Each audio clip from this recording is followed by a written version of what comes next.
Olá, muito boa noite a todos e todas. Sejam bem-vindos ao Inova Info em casa. Eu sou Jussara Borges, sou professora do Departamento de Ciência da Informação da URGS e líder do Infocom. O Infocom é o grupo de pesquisa em comportamento e competências infocomunicacionais que está organizando e promovendo esse conjunto de lives sobre inovação e empreendedorismo em ciência da informação. Esta é a quarta e última live, então, dessa série, mas se você não assistiu às outras ou quer rever, todas as nossas lives estão disponíveis no canal do YouTube do Infocom. Essa live, que faz parte, então, de um conjunto, né, o Inova Info em Casa, ele deriva de um projeto de extensão que a gente está organizando desde o ano passado, que é o Inova Info, que prevê uma feira, um encontro sobre inovação e empreendedorismo para profissionais, para estudantes e para todos aqueles interessados em inovação e empreendedorismo em biblioteconomia, em arquivologia, em ciência da informação, em museologia. E a gente pensava, então, a gente estava planejando, né, essa feira para junho desse ano. Contudo, em função aí das medidas de isolamento social, a gente optou, então, por transferir essa feira para 2021. Mas, se você quer saber mais sobre a feira, sobre as nossas convidadas, se você quer mandar ideia, se você quer escrever, se você quer mandar o seu trabalho para a feira, você já pode fazê-lo, porque a gente está com inscrições abertas. Para a feira, a gente já havia convidado profissionais que têm aí experiências inovadoras, motivadoras, empreendedoras, nessas áreas, né, de biblioteconomia, arquivologia e museologia. E a gente convidou, então, já que a gente não pode fazer essa feira presencial, a gente pensou, então, em transformar esse encontro em lives, né, e convidamos essas pessoas, então, para participar dessa série de lives que a gente está organizando. Entre essas pessoas que fazem acontecer, está a Luciana Krebs, que é a nossa convidada de hoje, mas para falar dela, eu vou passar a palavra para a coordenadora do Inova Info, a Deise Stivanin, que é concluinte do curso de biblioteconomia e está pesquisando justamente sobre inovação em biblioteconomia. Deise, contigo. Obrigada, professora Jussara.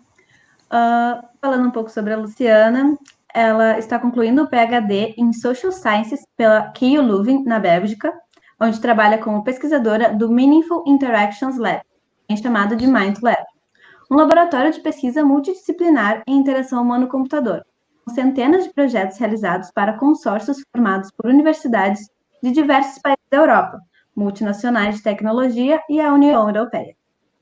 Luciano também é doutoranda no programa de pós-graduação em Comunicação e Informação da Universidade Federal do Rio Grande do Sul, mestre em Linguística Aplicada e bacharel em Biblioteconomia pela URGS.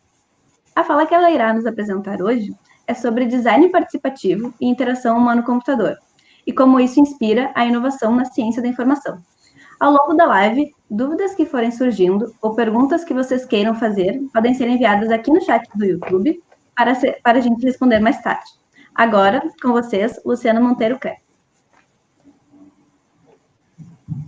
Obrigada, Deise, obrigada, Jussara. É um prazer estar aqui falando com vocês nessa iniciativa que é tão interessante e, do meu ponto de vista, é muito frutífera para todo mundo que está envolvido nesse ecossistema da ciência da informação, sejam os estudantes, os mestrandos e doutorandos, mas também profissionais da área que estão atuando, né, e estão aí fazendo acontecer.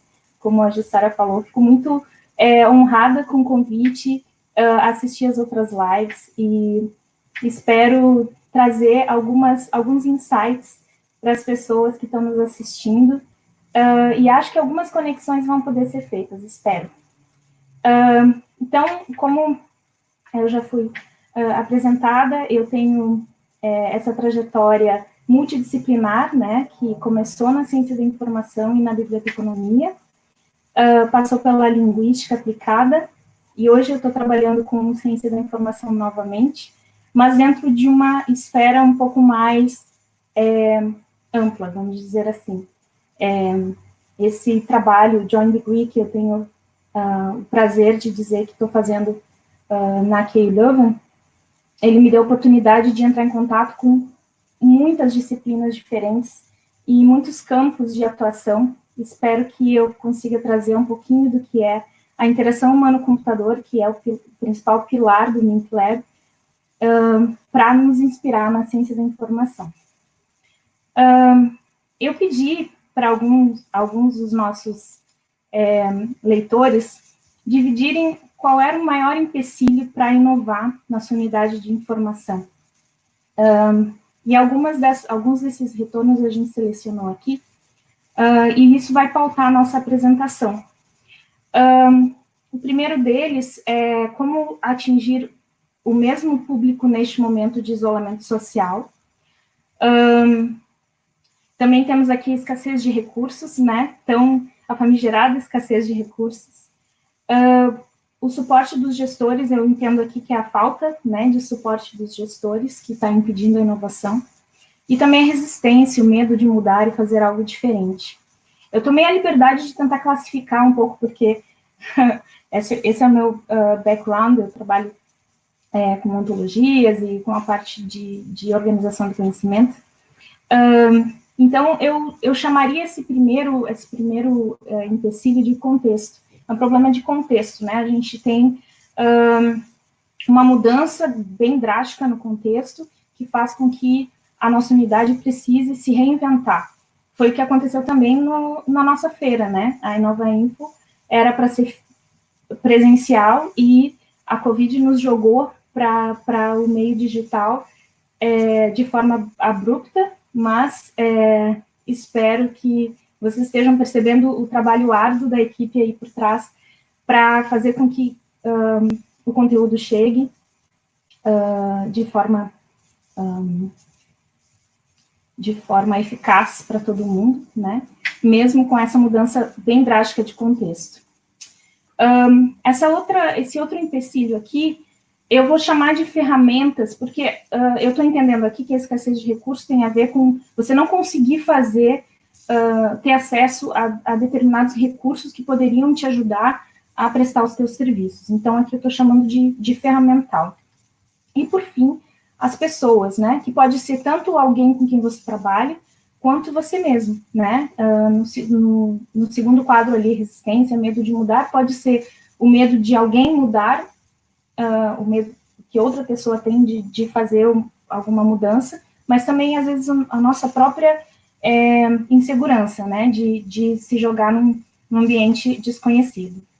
E a minha intenção aqui é falar um pouquinho sobre a interação humano-computador, que é um campo multidisciplinar, teórico e aplicado, que busca refletir sobre a complexa interação entre as propriedades das tecnologias, as características dos usuários, coloco aqui usuários entre aspas, né, seguindo toda aquela conversa que já vem ocorrendo nas outras lives, e também o contexto em que as pessoas interagem com as tecnologias. Então, esse campo, ele precisa ser multidisciplinar para dar conta de tudo que está acontecendo enquanto seres humanos interagem com a tecnologia. Só para dar um contexto da interação humano-computador, e por favor, vocês vão me perdoar, a gente tem pouco tempo, mas a gente poderia ficar dias e dias falando sobre isso, mas só para ter uma ideia do histórico da interação humano-computador, convencionou-se falar que se tem 3 ondas, né? Atualmente já está em discussão uma 4ª onda da interação humano-computador, sendo que a primeira onda teve início no final dos anos 90, com a criação da ARPA, que depois veio a dar início à ARPANET, que foi a precursora da internet, né? E os computadores, eles eram utilizados basicamente por engenheiros e cientistas. Então, o foco era comportamental e para uso individual desse público, né? Depois, a segunda onda veio com uma interação social. Então, com a criação de ferramentas onde as pessoas poderiam interagir entre elas, inclusive as redes sociais. A terceira onda, ela trabalha com o fato da tecnologia estar em todo lugar, né? Ela não está mais só no computador, no PC, dentro de casa, mas ela está no celular, ela está interconectando a gente, quer queiramos, quer não. Isso também tem suas consequências na forma como as pessoas lidam com a tecnologia. Recomendo muito que as pessoas leiam sobre isso, porque é muito interessante. E dentro desse contexto da interação humano-computador, surge o design participativo, que é um conjunto de teorias e práticas e estudos relacionados aos usuários finais, como participantes plenos das atividades que levam a produtos de software e hardware e atividades baseadas em computador.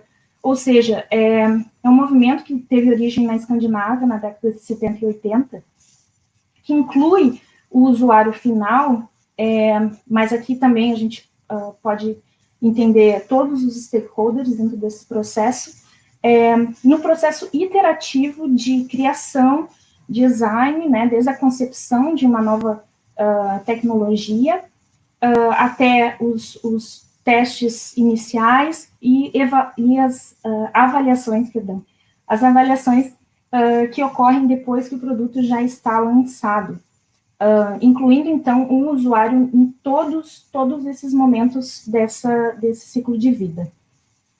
E só para dar uma ideia de onde é o meu lugar de fala, vamos dizer assim, de onde vem esse conhecimento que eu estou compartilhando aqui com vocês, esse é o Meaningful Interactions Lab, o MINT Lab, que a Daisy comentou no início.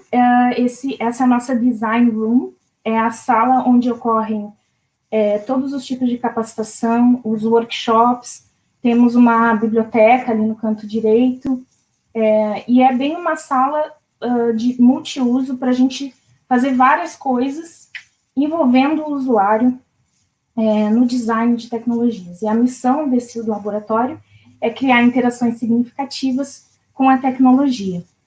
Entre os métodos que nós utilizamos, a maioria deles são métodos criativos de pesquisa e centrados no ser humano, né? Vocês podem ver que a gente utiliza métodos que são não muito tradicionais da pesquisa, como, por exemplo, ali tem um jogo de Lego, a gente trabalha com cartas, com jogos, mas eu vou falar um pouquinho mais sobre isso na sequência. Então, na prática, o que isso significa? Significa que a gente utiliza diversas fontes de dados e métodos também criativos e diferentes para garantir a validade dos resultados. A gente se pergunta sempre por quê, né? O porquê que determinado comportamento é assim do usuário. E também a gente procura entender o contexto em que está acontecendo, né? Quais são os fatores que podem estar influenciando um determinado comportamento do usuário. E só para falar sobre as temáticas, aqui tem alguns dos tópicos em que a gente atua. O primeiro deles, eu estou dando mais destaque, que é a agentividade humana em um mundo orientado por dados, porque essa é a linha de pesquisa que eu sigo dentro do laboratório. Então, a gente tem projetos como, por exemplo, analisar sistemas de recomendação dentro de plataformas de notícias, como é que esses algoritmos funcionam, como é que as pessoas entendem esses algoritmos, e como é que a gente pode criar protótipos para fazer com que esses algoritmos sejam mais transparentes para o usuário, por exemplo. Gerando, então, por fim, uma interação mais significativa da pessoa com a tecnologia. Também existem outras linhas de pesquisa, como trabalhamos com gamificação, tecnologias emergentes, como, por exemplo, Media Haptics, que são ondas de som que são utilizadas em aparelhos para mandar feedback para, por exemplo, pessoas que têm alguma dificuldade de visão poderem se orientar dentro de um espaço, ou então eye tracking e várias outras tecnologias, e interações sociais em mídias online são relacionados à linha de pesquisa que trabalha com mídias sociais, com redes sociais. Bom, então, contexto. Eu queria trazer aqui na minha fala alguns exemplos de como a gente poderia tratar essas questões, né? Amplificar um pouquinho. Como é que a gente pode trabalhar com texto utilizando técnicas e métodos da interação humano-computador. Existem vários métodos, né? Eu vou destacar alguns aqui, que são os que a gente utiliza muito lá no laboratório, mas existem muitos outros que a gente pode utilizar e a gente pode discutir depois. Então, por exemplo, um deles são estudos de diário, onde a gente pede para o usuário nos relatar como é que é o dia a dia dele em interação com uma determinada tecnologia, ou, por exemplo, tem um projeto em que a gente trabalha com transporte, então a gente pede para a pessoa nos informar como é que é o caminho dela de casa até o trabalho, por onde ela passa, onde é que ela para a gente poder enxergar pontos de oportunidade nessa trajetória. Também baseado em observação. E no final a gente pode ter um resultado como esse, que é uma jornada de usuário do projeto Pre-Life, em que a gente tem duas personas, a mulher e o homem, e todos os problemas que são identificados em cada uma das fases de interação desse usuário, dessa persona, com o sistema, que nesse caso era um sistema hospitalar. Também, tanto as oportunidades como as necessidades informacionais.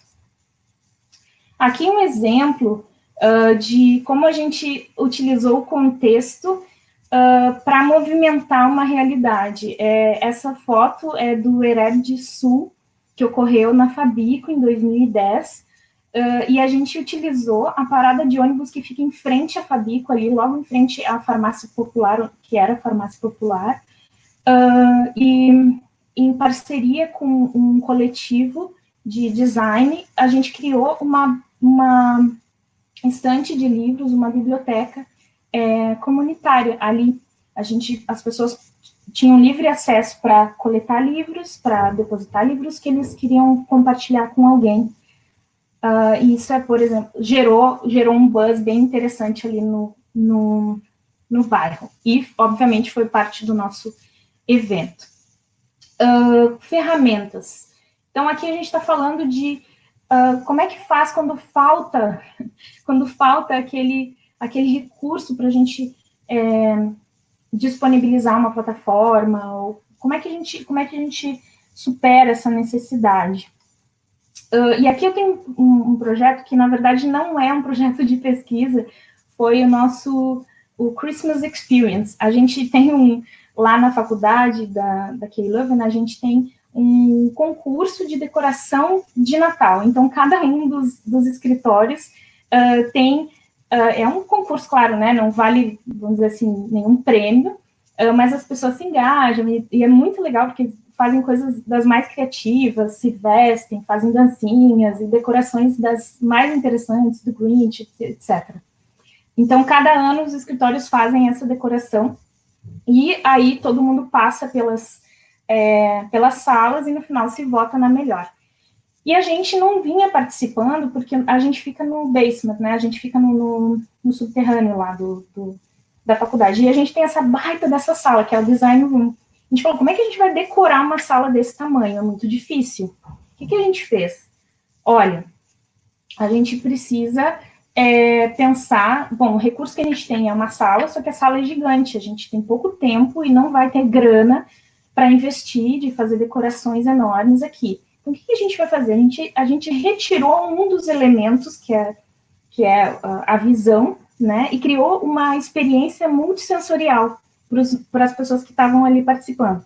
A gente colocou vendas nos olhos de todo mundo e criamos áudios em que cada um de nós ia contando uma historinha e tal, e a gente colocou as pessoas para passar dentro de um caminho que seria a trajetória de Maria até ganhar o menino Jesus.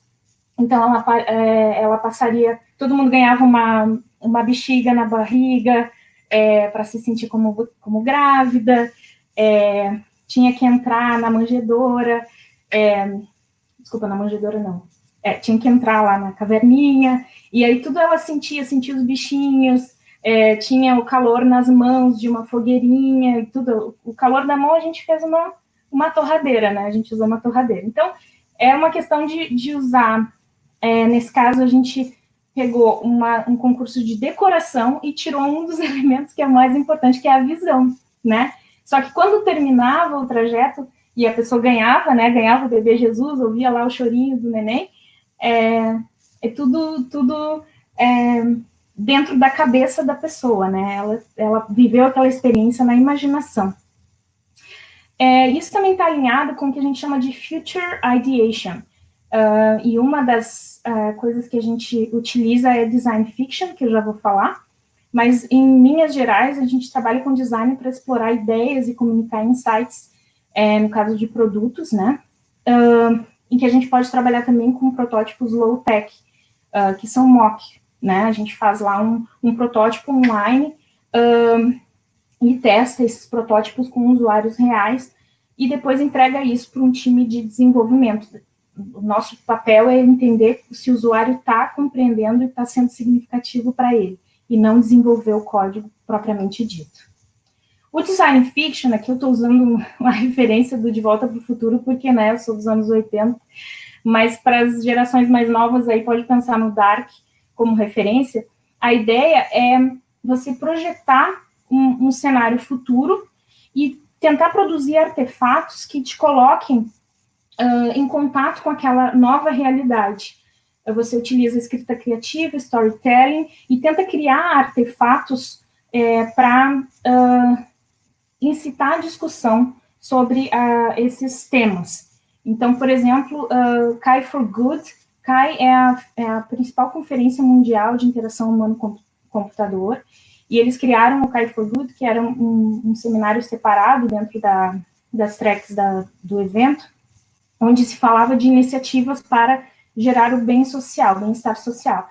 Mas, anos depois, apareceu o Kai for Evil, que a ideia era você gerar o storytelling pensando no mau uso da tecnologia, como a tecnologia poderia ser utilizada de forma negativa, e como, obviamente, tudo isso no sentido de você tentar evitar isso antes que aconteça, né? Então, aqui a gente tem um exemplo do My Health Data, que foi um projeto em que a gente desenvolveu um jornal, e nesse jornal apareciam notícias e apareciam anúncios que estavam relacionados a esse projeto de uso de dados de saúde pela iniciativa privada, pelo governo, etc. Então, uma das coisas que gerou bastante discussão foi, por exemplo, e se uma companhia aérea utilizar os meus dados relacionados à saúde, né, como é que está a minha saúde, para me colocar num determinado banco no avião?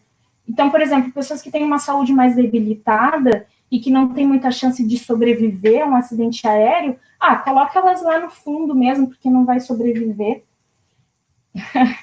Então, esse tipo de discussão, você gera isso num artefato que fica bem tangível, e aí você convida os usuários para discutir e ver que tipo de soluções, nesse caso, né, uma discussão ética, pode ser gerada. Em workshops, depois que você faz esses artefatos, você pode fazer workshops com brainstorming, com affinity diagram, que é você colocar... pedir para as pessoas gerarem vários post-its e depois você classifica eles criando grandes clusters. E nesse caso aqui no ATAP, que é o Algorithmic Transparency and Accountability in Practice, que foi o projeto que eu trabalhei por um ano lá, um ano e meio, a gente pediu para os usuários tentarem nos ajudar a criar um protótipo, o que eles gostariam de ver em relação aos algoritmos de recomendação, que tipo de controle eles gostariam de ter na interface dessas plataformas. E, por fim, as pessoas, né? Suporte de gestores, resistência, medo de mudar e fazer algo diferente. Eu estou utilizando essa imagem aqui porque, às vezes, eu fico pensando se a gente... O ideal seria a gente conseguir furar uma bolinha, né? E fazer com que aquela pessoa que não está aceitando a mudança, ela consiga interagir com o mundo ali fora e ver que não adianta ficar só no seu mundinho, né? Que todo mundo precisa evoluir. E eu trago algumas inspirações aqui. Primeiro do Henry Ford, que disse, se eu perguntasse para as pessoas o que elas querem, o que elas queriam, elas iriam me responder que elas queriam cavalos mais rápidos, e não carros, né, como ele criou. O que as pessoas, e aqui também a Margaret Mead, o que as pessoas dizem, o que as pessoas fazem, e o que as pessoas dizem que elas fazem, são completamente diferentes. E nesse caso, eu acho interessante chamar atenção para métodos para envolver as pessoas, né? Sejam elas usuários, sejam os nossos stakeholders, sejam os nossos gestores, em processos que façam com que elas revelem o que elas realmente querem, que elas realmente ambicionam. Porque, às vezes, as pessoas têm a resistência à mudança porque elas têm medo de perder um determinado poder que elas têm medo de se sentirem inadequadas num ambiente em que elas não dominam as tecnologias que estão sendo utilizadas. No momento que você inclui essas inseguranças também no design de um novo sistema, inclui essas pessoas e dá voz a essas pessoas, a nossa experiência diz que a aceitação e a evolução é muito mais fluida e tranquila, porque as tecnologias vão estar alinhadas com os valores dessas pessoas. Então, aqui eu vou trazer um exemplo de research game, que é jogo de pesquisa, uso de jogos de tabuleiro e gamificação de processos, porque existe, por exemplo, eu utilizei na minha tese, e a gente já vai ver isso, a técnica de research game, porque para contrabalancear a entrevista. Porque a entrevista, ela, às vezes, a pessoa está performando, né, para você. Ela tem toda a boa intenção e ela quer responder para você aquilo que ela acha que você quer que ela diga. E não que ela realmente acha, ou que ela realmente faz. Então, no jogo, a gente cria uma dinâmica em que as pessoas estão mais à vontade, né, elas estão ali brincando, e a gente consegue ter acesso à forma como a pessoa toma a decisão. Então, agora eu vou mostrar um videozinho, acho que a Daisy pode me ajudar aqui, a mostrar um videozinho sobre a minha tese, meu projeto de pesquisa. Researchers collaborate with each other across the world to solve all sorts of scientific problems. But at the same time, they compete for positions, status in the field, and funding. Did you ever wonder how algorithms play a role in this dynamic?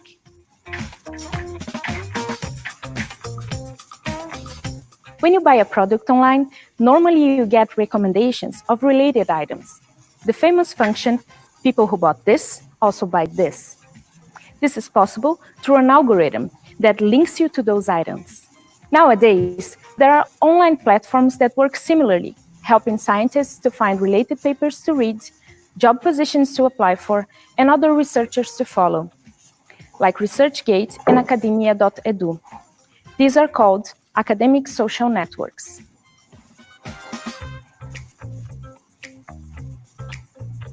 Let's say Martin reads a scientific paper on an academic social network, and related content appears to him. To make that recommendation, the algorithm takes several factors into account, like his profile, previous behavior, and what other people with the same profile and the same taste have read. According to prior research, it's more likely that Martin will read these recommended papers and will ignore others, which might have an impact on Martin's research.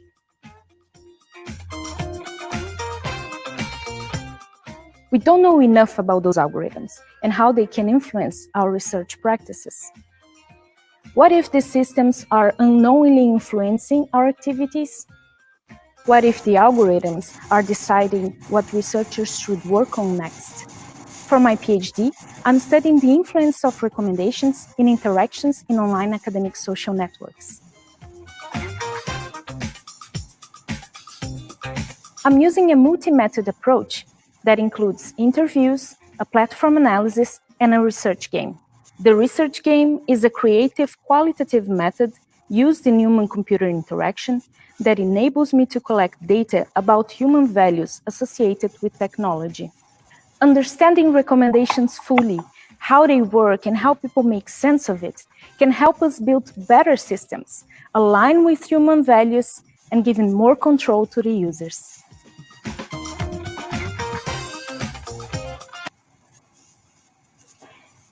Então, para fechar minha fala, eu queria retomar só esses 3 pontos, né? E tentar abrir a discussão aqui, né? A gente vai conversar ainda mais um pouco. Espero que tenha perguntas aqui para a gente responder. E só falar um pouquinho sobre a minha trajetória, como a minha perspectiva, né, bem pessoal e humildemente compartilhando aqui com vocês. Como eu disse, eu assisti as outras lives e eu não sou professora, eu sou doutoranda ainda, e também não tenho toda a experiência que as minhas predecessoras têm, mas com muita humildade eu venho aqui compartilhar o que eu já trilhei e acredito que funcione.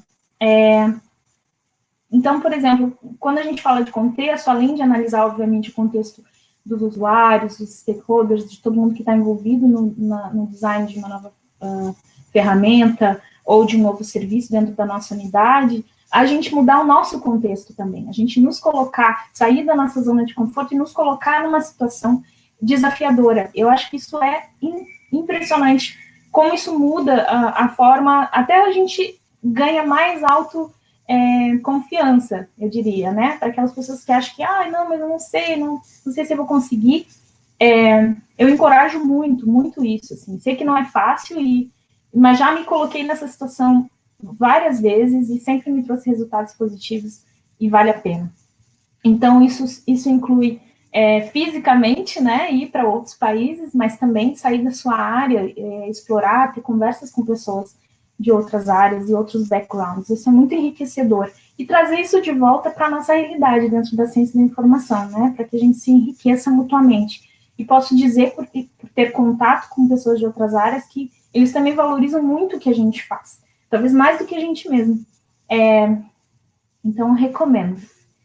Quanto às ferramentas, ter acesso sempre a ferramentas de qualidade passa pela nossa curiosidade particular, né? Por você buscar novas ferramentas. O meu Research Game, ele foi criado para ser físico, né? E eu estava com tudo pronto antes do Covid para fazer os meus workshops fisicamente, com os usuários jogando o jogo lá dentro do nosso laboratório. E aí veio o Covid, eu tive que migrar todo o jogo para online. E aí a gente foi atrás de ferramentas de colaboração online, que funcionavam e free, né?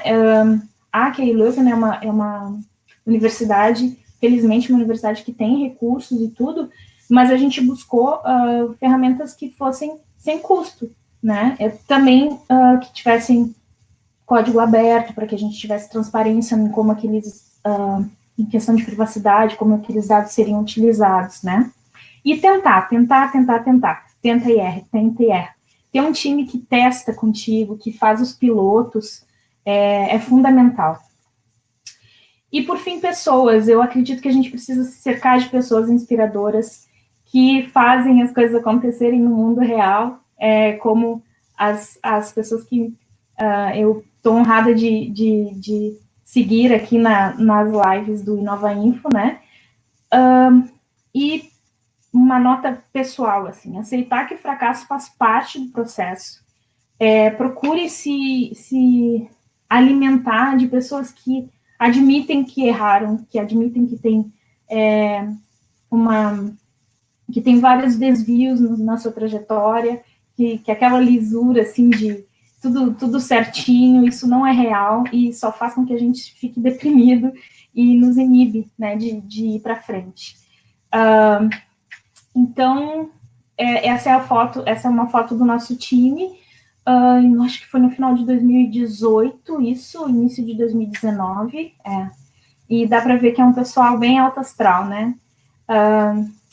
É isso, então, eu queria agradecer a oportunidade. Se alguém tiver alguma dúvida, quiser me mandar ou fazer algum contato no futuro, o meu e-mail é luciana.monteiro@urgs.br. E, de novo, quero agradecer pela oportunidade de estar aqui falando com vocês e espero que tenha trazido alguma inspiração aí para quem está nos assistindo. Obrigada, Luciana. Eu gostaria de dizer que na descrição desse vídeo vocês podem acessar todos os links das nossas mídias sociais e conhecer os nossos canais, tanto da Inova Info como do grupo de pesquisa Infocom, organizador da feira e dessa sequência de lives. Deixe seu like nesse vídeo e já se inscreva no nosso canal. Aproveita e assiste as lives passadas que ficaram salvas aqui. Agora, a gente vai abrir para as perguntas. E se você ainda não mandou a sua e tem alguma dúvida ou algo que queira nos perguntar, ou um comentário também, escrevam no chat que à medida que elas vão aparecendo aqui na nossa tela, a gente vai respondendo. Primeira pergunta.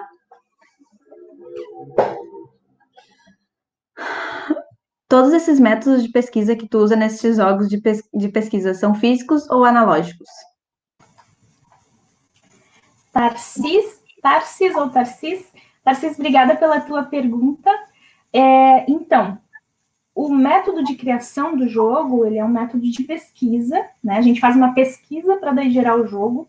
No meu caso, eu analisei uma plataforma era uma rede social acadêmica, e eu criei cartões que representavam como a recomendação, o algoritmo de recomendação funcionava. Então, eu criei cartões analógicos, tá? São cartõezinhos que são utilizados no jogo.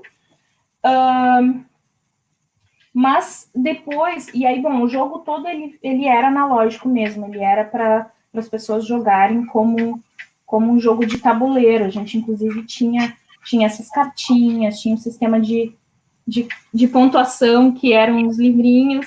A gente fez isso aqui na mão, é um livrinho. Então, tinha uma votação no jogo, e aí, cada vez que você recebia um voto, você ganhava um livrinho. Mas, com o Covid, a gente teve que migrar para online. E aí, eu utilizei a plataforma Miro. Eu posso rapidamente, eu acho... posso compartilhar minha tela rapidinho, que eu tenho aberto aqui? Será que eu posso? Deixa eu mostrar aqui rapidinho.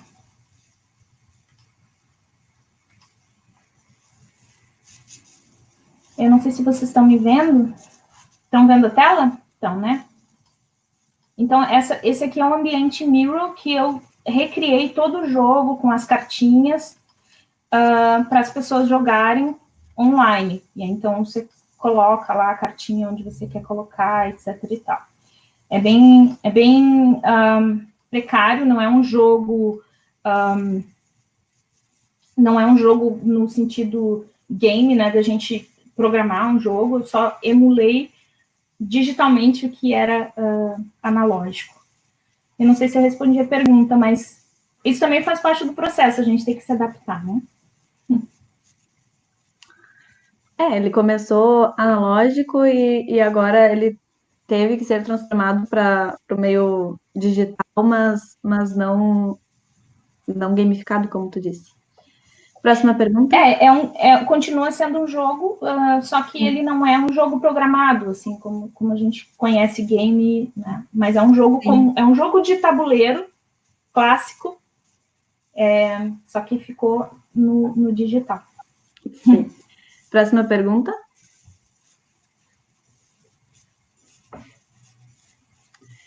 Na esfera pública, qual a sua opinião sobre o uso dos algoritmos para a prestação de serviços? Ok. Bom, é uma pergunta bem ampla, né?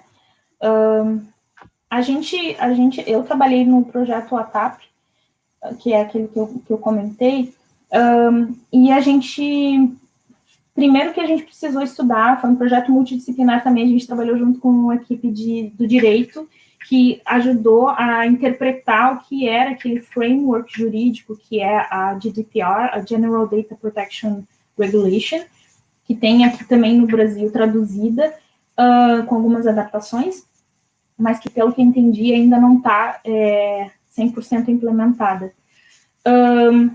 E a nossa visão no laboratório era uma visão bem cética, assim, sabe? Mesmo das empresas privadas utilizando algoritmos, porque são black boxes, a gente não sabe o que está acontecendo por trás da interface, é super difícil a gente entender qual é a lógica que está por trás, quais são os dados que eu estou utilizando, que estão sendo utilizados a meu respeito, que estão sendo coletados, etc. Então, o nosso intuito sempre é manter as coisas mais transparente possível, né? E a gente, nesse projeto, fez co-design workshops, em que a gente convidou os usuários, eles nos ajudaram a montar o que seria uma interface que deixaria o uso desse algoritmo mais transparente para eles, né? Olha, o que eu quero ver? Eu quero ver qual é o peso de tal informação que eu estou compartilhando para me entregar determinado conteúdo. O meu gênero importa? Quanto que importa? Onde eu moro? Sabe? Todos os tipos de informação, meu histórico. Como é que eu quero ver isso como usuário? Eu quero ter um sliderzinho, eu quero ter tipo um dashboard que eu posso manipular e dizer, olha, algoritmo, dizer para o algoritmo como é que eu quero que ele funcione, né? Aí a gente criou um protótipo digital e testou isso, então foram várias fases, foi um projeto bem longo, e no final a gente criou guidelines para serem utilizados pelo poder público. Olha, quando vocês forem criar uma ferramenta, ou plataformas, que seja Google, que seja, enfim, a gente testou mais de 38 plataformas, incluindo redes sociais, incluindo portais, grandes portais de notícias. Olha, quando vocês precisarem fazer entrega de notícias com sistemas de recomendação, deem para o teu usuário esse tipo de controle aqui. Então, essa foi a contribuição do projeto em termos de pesquisa para que isso se torne realidade. Claro que a gente não é um provedor de notícia, mas a gente fez toda a pesquisa, com todo o rigor científico, para provar, olha, o usuário não quer uma caixa preta, né? A gente quer ter controle também. Só saber o que está acontecendo também não interessa. Eu só quero ter uma explicação lá com texto gigante, dizendo, numa linguagem que eu não entendo, dizendo como é que o algoritmo funciona. Isso também não, né? Então, só a transparência não resolve. Eu tenho que ter transparência, mas eu também tenho que dar controle para o usuário. Então, esse foi o resultado da nossa pesquisa. Espero ter respondido a pergunta, mas é uma pergunta muito boa. Para a esfera pública, imagino que isso tenha também várias consequências, mas quem tiver interesse, a gente pode compartilhar os reportes do projeto com os resultados do que a gente alcançou lá. Próxima pergunta. Trabalhando em equipe, como podemos convencer nossos colegas de ir lá e fazer? Como convencer que errar é humano? Bruna, obrigada pela tua pergunta. Vou te dizer o seguinte, dentro do nosso laboratório, isso já estava bem mais naturalizado, assim, do que eu estava acostumada a ver. A gente tinha momentos específicos criados pelos gestores para compartilhar o que a gente está fazendo, quais são os desafios, e naturalmente as pessoas têm muito lá, né, porque estavam dentro desse ambiente, o intuito de ajudar. Muitas vezes eu me surpreendi com gente parando o que estava fazendo para me ajudar. Eu sou uma estranha, sou uma estrangeira, acabei de chegar, sou de outra área do conhecimento, e as pessoas parando para me ajudar. Não foi uma nem duas vezes, já está na cultura. Então, assim, muito importante o papel do gestor, né? Muito importante também você se mostrar generoso e contribuir e dividir o teu conhecimento, porque não adianta nada você querer crescer e aí quando as outras pessoas precisam de ajuda, tu não, né? Não funciona assim. E nesse grupo a gente também criou uma coisa chamada o TIL, que é Computer Human Interaction Leuven, que é o nome da cidade em que eu estava morando lá. Eu voltei faz 2 semanas, voltei faz pouco tempo. E esse grupo é um grupo de pesquisadores, todo mundo que fazia doutorado, na área, nesse campo, né? Não é uma área, é um campo multidisciplinar. Então, pessoas da computação, pessoas do design, pessoas da comunicação, pessoas da arquitetura, todo mundo que trabalha com interação humano-computador naquela cidade.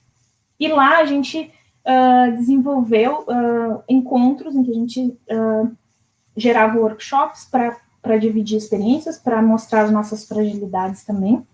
E um pouquinho antes de vir, a gente falou de organizar um evento sobre fracasso. E aí tem um evento que eu recomendo muito, tem online, é uma coisa mundial, tem em vários idiomas, chamado Fuck Up Nights. Me perdoa, professora, pelo pelo nome feio, mas é o nome do evento, ok? Fuck Up Nights, que foi criado no México, parece, onde as pessoas disseram assim, olha, eu tô cansado de ver caso de sucesso, eu quero ver fracasso, porque no fracasso você aprende, e aí você não faz mais aquilo. Então, eu acho isso uma cultura muito importante. A gente não está acostumado, e eu falo por mim também, não está acostumado a compartilhar fracasso e ver isso com maus olhos quando alguém faz. E eu acho que isso é muito negativo, assim, sabe? Acho que a gente precisa botar o pezinho mais no chão, ser mais humano, e estar aberto a acolher o fracasso, né? Porque quando a gente acolhe, a gente supera. Ótima recomendação, adorei. Próxima pergunta. A pergunta que me ocorre é: como burlar um sistema para tornar as relações mais humanas num processo tão formatado como a internet, que parece funcionar à base de algoritmos de comportamento? Muito bem. Berenice, eu não sei de qual sistema exatamente está falando, mas eu estou investigando na minha tese redes sociais acadêmicas, como ResearchGate, Academia.edu, o Mendeley, que tem rede social, etc. E o pessoal burla, viu? O pessoal já burla. Por exemplo, uma das coisas que o sistema faz, que o ResearchGate faz, por exemplo, ele permite que você compartilhe, né, em acesso aberto ou privado, as suas publicações. Essas publicações são de um periódico que tem firewall, que tem que pagar para acessar. As pessoas, às vezes, colocam ali só a primeira página, põe um PDF da primeira página. Por quê? Porque o algoritmo, ele fica te mandando assim, olha, você colocou o metadado ali de uma publicação X, mas você não colocou o arquivo. Aí fica te mandando lá e-mail enchendo o saco, né? O que a pessoa faz? Porque não pode compartilhar tudo, pega a sua primeira página, que tem resumo, e põe ali. Não dá para te processar por isso, certo?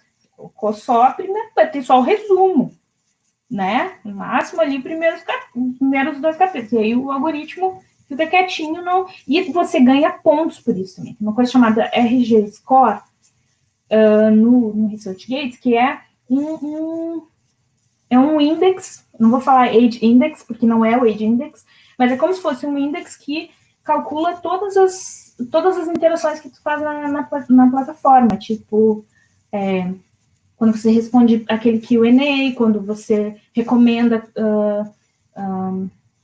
leituras e publicações dos seus colegas, quando você segue, quando você salva, quando você publica. Então, tudo isso vai contando pontinhos. Aí, quando você põe lá um PDF fake de uma página só, ele conta, tá, tem um PDF, ponto para a Luciana, entendeu? Mas não é. Então, assim, burlar, a gente acha um jeito. E brasileiro é excelente nisso, né? A gente é excelente. Muito criativo. As pessoas são muito criativas. Agora, numa forma mais ampla, respondendo a outra pergunta, se é que eu vou conseguir, eu acho que é desligar um pouquinho, sabe? Sair um pouquinho. Sair da rede social. Não sair da rede social totalmente, mas colocar um controlezinho lá para determinar, olha, em vez de passar 4 horas no Instagram, eu vou passar só 2 por dia. Tá bom, né? Tá bom passar 2 horas no Instagram. E aí o resto, você vai fazendo presencial, vai fazendo ao vivo. Não, claro que agora a gente está com esse limitador, né, que é algo que a gente não pode nem brincar, mas não quer dizer que eu não possa fazer uma videoconferência com as minhas melhores amigas no fim da tarde e ter uma interação mais direta com pessoas que eu realmente me importo, né? E isso também se aplica ao ambiente de trabalho. Aí eu queria fazer um adendo aqui, um elogio ao meu time lá do Mint Lab. Porque o meu doutorado ele é em Cotutela, eu tô tanto no MintLab quanto no grupo de comunicação científica daqui. Com a qual, claro, aqui, o pessoal daqui eu comecei doutorado aqui, etc e tal. Já tem toda uma relação, uma rede de amigos aqui. E lá, eles têm encontros presenciais. Quando começou a pandemia, no primeiro dia, a gente... o nosso gestor criou uma sala para fazer o coffee break. E o coffee break era para todo dia a gente se encontrar por meia hora para falar nada. Não é a reunião. É uma sala de coffee break online, no Zoom, todo dia na mesma hora. Entra se quiser, não tem obrigação. Gente, isso fez uma diferença. Isso fez uma diferença. No começo eu achei, não, nem vai precisar, né? Mas depois a gente foi ficando isolado, lá a gente ficou muito, muito isolado mesmo. Lá a gente teve um nível de lockdown, assim, que ninguém podia sair na rua. Se saísse na rua tinha que ser de par, 2 pessoas. E se a polícia te parasse em grupos de 3, tomava uma multa de 250 euros. E tinha que provar que morava junto, porque tem a identidade, eles olham online já no chip, olha, se tu não é do mesmo endereço, não pode andar junto. Então, é um negócio bem rígido mesmo. Então, mediar por algoritmo, o algoritmo está aí e não tem como fugir. Mas a gente consegue contornar, eu acho. Respondi, não sei. Acho que dá mais tempo para mais uma pergunta. Luciana, na sua formação em Biblio, você imaginou seguir uma linha de pesquisa tão voltada para a tecnologia?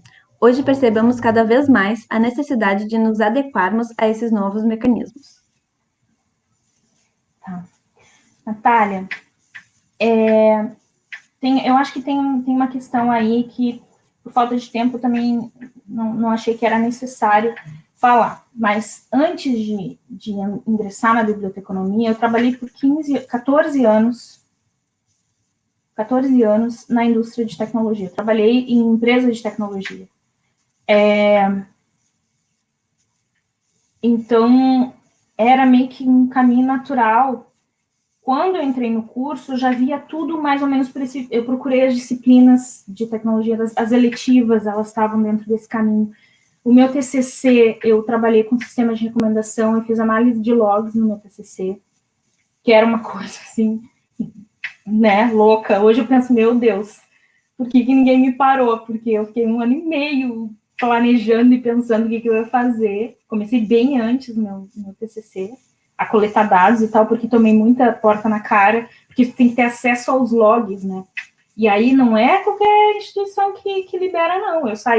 Eu fui batendo de porta em porta, tentei várias universidades, inclusive no Brasil, não vou citar nomes, ninguém conseguiu me passar os dados, fui para o exterior, consegui fora os dados. E a minha análise de logs foi baseada na generosidade de alguém de uma unidade de informação de uma biblioteca universitária no exterior. Então, assim, eu acho que vai muito do teu interesse. Meu interesse era esse, sempre foi. Então, o curso me ofereceu muitas ferramentas e muita inspiração para conseguir, né, dar continuidade e realizar as coisas que eu realizei.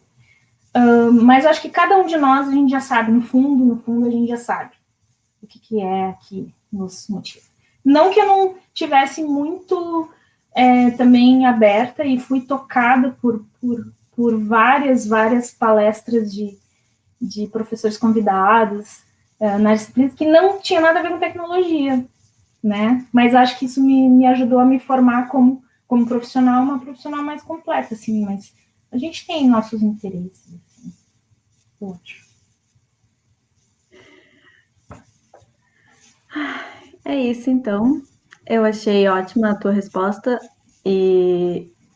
só que não sei. Eu, pessoalmente, essa questão de já saber o que queria não é muito assim. Eu entrei com a cabeça de quero biblioteca escolar quando eu entrei na faculdade, e dentro da faculdade eu vi que isso não é para mim, até fiz um estágio obrigatório em biblioteca escolar, mas realmente não é minha área, e e me apaixonei pela ideia da inovação, e a professora Jussara topou essa doideira comigo, e todo o grupo do Infocom, o que foi maravilhoso, e tá todo mundo junto, nessa jornada de fazer essa feira, e dar mais visibilidade para a inovação e o empreendedorismo dentro da ciência da informação, que é uma coisa que a gente não vê tanto, assim, junto, ele no mesmo lugar, a gente vê muito espalhado quando a gente vê. Então, agora passo a palavra para a professora Jussara, para o encerramento da nossa live. Gente, eu vou quebrar um pouquinho o protocolo. Já que é a última live, acho que a gente pode inovar e fazer diferente, né?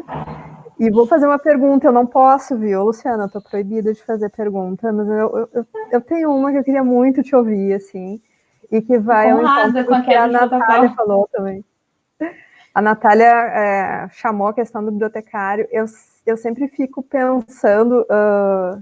Eu também andei viajando por outras áreas aí, né, no meu mestrado e doutorado, e é interessante, inclusive também com experiência no exterior, e é interessante como a gente percebe a aplicabilidade de competências que a gente desenvolveu ou aprimorou na biblioteconomia, aplicada a outras áreas, né? Então, a minha pergunta para ti é: qual é a tua visão sobre isso, né? Que papel ou como os bibliotecários podem atuar nesse contexto, seja da pesquisa ou seja como profissional mesmo, em design participativo e na questão da interação homem-máquina?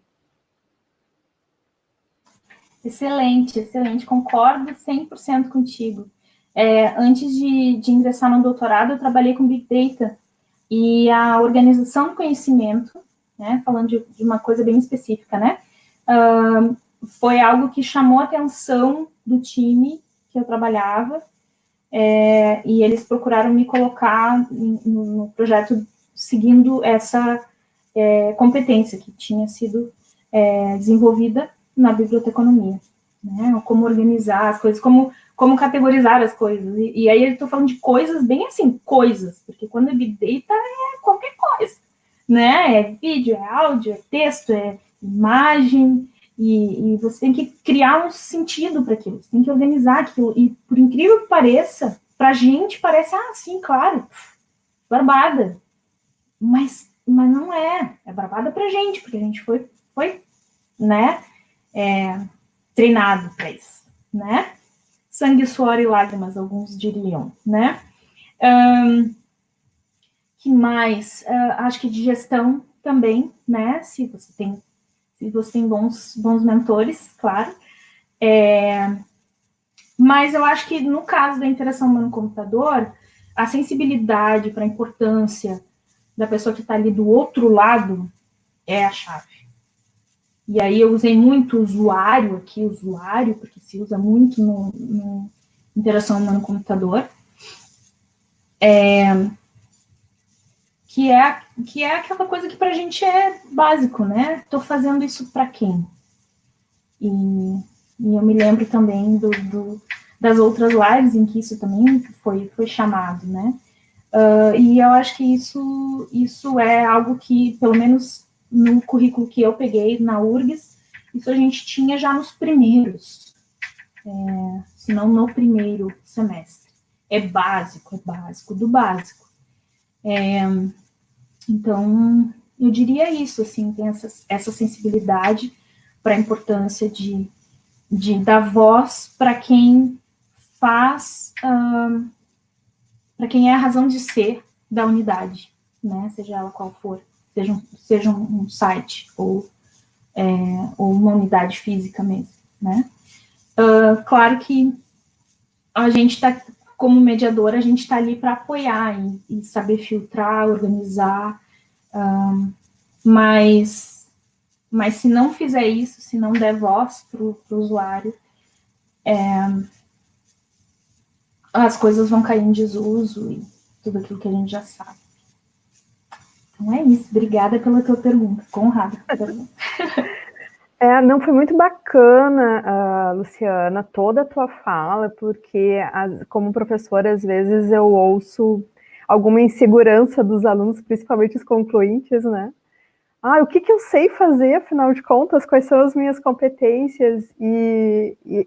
Na tua fala a gente vê uma série de aplicabilidades, né? De possibilidades, de oportunidades de atuação. Então, eu acho que isso vai muito ao encontro do que a gente queria fazer também com esse conjunto de lives, que é mostrar exemplos, que é ver cases reais, sabe? Que é ver oportunidades, caminhos, possibilidades, assim, que esses profissionais ou que esses pesquisadores também podem atuar. Então, a tua fala foi rica nesse sentido, né, de exemplos e de possibilidades mesmo. Quero te agradecer demais por compartilhar aí o teu tempo, o teu conhecimento, as tuas ideias, as tuas experiências. Muito bacana, Luciana. Gratidão de verdade. E, gente, também quero agradecer muito, né, a participação de todo mundo que ficou. A gente já passou de 1 hora e eu não sei se acontece com vocês, mas comigo, assim, foi tão rápido. Então, eu queria agradecer todo mundo que ficou aí conosco, que enviou questões, que interagiu de alguma maneira. Gratidão também pela presença, pela participação de todo mundo. Isso vai muito ao encontro do que a Luciana falou também, quando ela fala de design participativo. A gente vive uma cultura participativa, né? A gente não quer mais assistir a live, a gente quer participar da live. Então, foi muito bacana que a Luciana tocou nesse aspecto e eu acho que é muito do espírito daquilo que o Infocom pensou para o Inova Info em casa. Gente, então, gratidão. E para fechar, eu queria que vocês conhecessem, que todo mundo conhecesse, quem é que fez o Inova Info em casa. Esse grupo de pessoas aí que ficaram por trás, mas trabalharam arduamente para que tudo acontecesse. E daí eu vou pedir a paciência de vocês, porque sim, eu vou dizer o nome de cada um. Gratidão a Bianca Maduel, a Érica Soares, ao Charles Spolier, a Fabiane Simões, a Bruna Heller, a Renata Machado, ao Daniel Davi, a Deise Stivanin, ao Brian Costa, a Vanessa Inácio, a Camila Alves, ao Grayson, que organizou a parte tecnológica, e a Joana Belinasso, todos vocês, gente, parabéns pelo que vocês fizeram, o meu reconhecimento, a minha gratidão e a minha admiração pela capacidade que vocês empregaram, demonstraram aí, e vocês também são pessoas que fazem acontecer já. Gratidão a todos, obrigada Luciana, Deise, e até a próxima, gente.